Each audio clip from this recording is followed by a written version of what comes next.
Item número: SCP-040. Classe do objeto: Euclídeo. Procedimentos especiais de contenção: SCP-040 deve ser contida em uma câmara de contenção de humanoides comum no sítio de biopesquisa. 12. A câmara deve estar conectada a um sistema de dispersão de tranquilizante aéreo, que deve ser ativado caso o SCP-040 manifeste suas propriedades fora de situações de teste. A câmara deve ser observada por 2 supervisores em todos os momentos. Itens recreativos como brinquedos, jogos e materiais de arte podem ser fornecidos a SCP-040, à discrição da supervisão.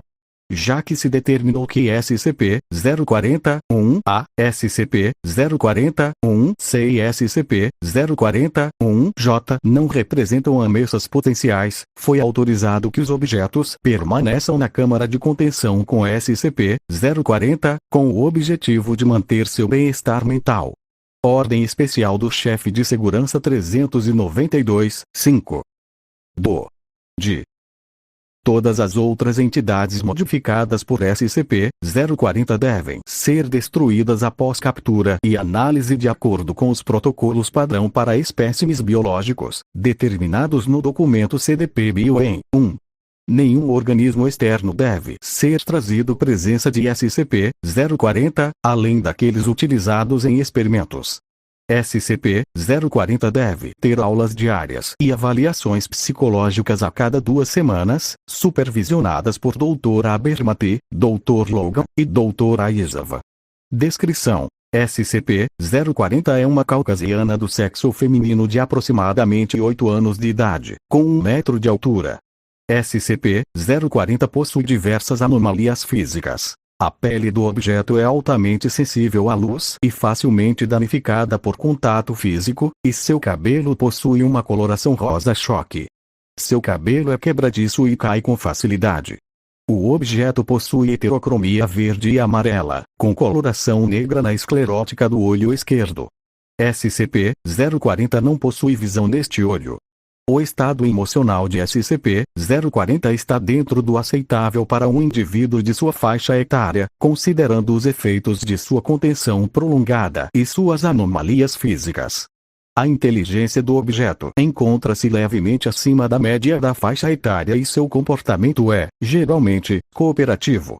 É notável também a rápida adaptabilidade de SCP-040 à sua contenção, o que acredita-se ser resultado de sua criação antes de seu descobrimento.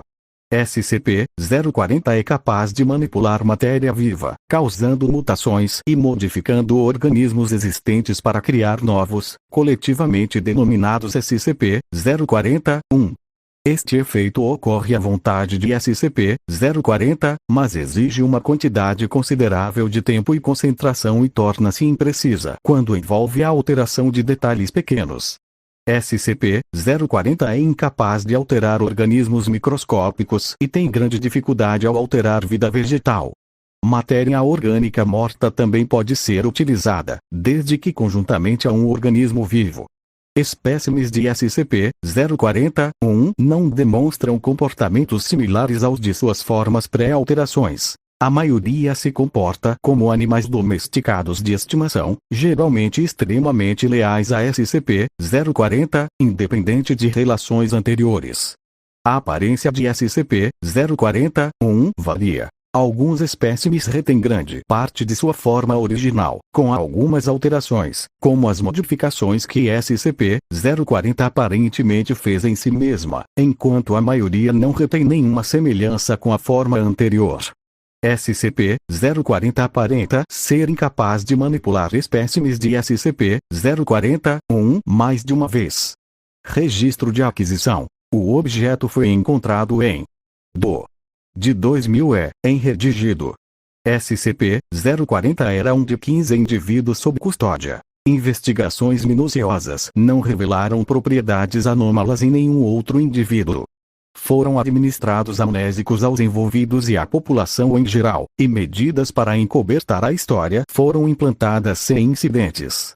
A área continua sendo monitorada para detectar uma possível reemergência de Adendo 1. Atualmente, é permitido que SCP-040 mantenha custódia dos seguintes espécimes de SCP-040-1. SCP-040-1-A. Um organismo simbiótico poliforme, capaz de alterar seu tamanho, formato, cor e textura de maneira reativa ao ambiente. O objeto serve como vestimenta, de maneira análoga a uma jaqueta ou casaco, e absorve nutrientes da corrente sanguínea de SCP-040. O objeto foi recuperado junto a SCP-040 e testes genéticos indicam que sua composição é quase idêntica à de um gato doméstico, Felis catus. SCP-040-1-C. Um organismo esférico capaz de voar através de bexigas borrachudas cheias de hélio. A entidade possui 11 membros que terminam em dedos opositores e um sistema respiratório complexo capaz de replicar uma vasta quantidade de padrões musicais. SCP-040-1-J. Um organismo quadrupede coberto em uma camada grossa de pelos azuis e rosas. A entidade não possui olhos, mas possui uma boca larga com dentes sem corte e é capaz de escalar superfícies verticais. Ocasionalmente, SCP-040 o utiliza como meio de transporte. Adendo 2. O trecho a seguir foi extraído de uma entrevista conduzida em de 2000 3 semanas após a contenção inicial. Bom dia, 40. Bom dia, senhorita Abernathy. É bom ver que você está melhorando da gripe. Posso te fazer algumas perguntas antes de começarmos a aula de hoje? Pode.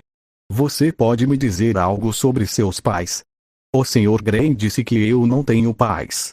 Você pode me falar sobre o Sr. Green, então? Ele era bonzinho, mas não era muito bom em falar. Ele sempre falava assim sim. Mas ele não ficava lá muito tempo. Na maioria das vezes, as enfermeiras cuidavam da gente. E o que elas faziam com vocês? Elas brincavam com a gente e ensinavam coisas pra gente e às vezes faziam a gente usar uns capacetes idiotas e ficar sentado sem fazer nada um tempão. Às vezes elas colocavam um filme pra gente, se a gente se comportasse, mas se não, elas trancavam a gente nos quartos. Você pode me contar alguma outra coisa? Elas sempre davam ervilhas no jantar, e eu odeio ervilhas, então eu sempre dava as minhas pra 5, porque ela gostava de ervilhas. Mas eu prefiro vagens. Adendo 3. De 2000 SCP-040 reanimou com sucesso um corpo humano morto durante os testes, usando 3 espécimes de rato marrom, ratos norvégicos, como componente vivo. O indivíduo resultante não possuía memórias de sua vida anterior, e foi determinado como possuindo a capacidade mental de um bebê humano. SCP-040 ficou muito angustiada por causa do evento e se recusou a participar de outros experimentos pelas próximas 3 semanas.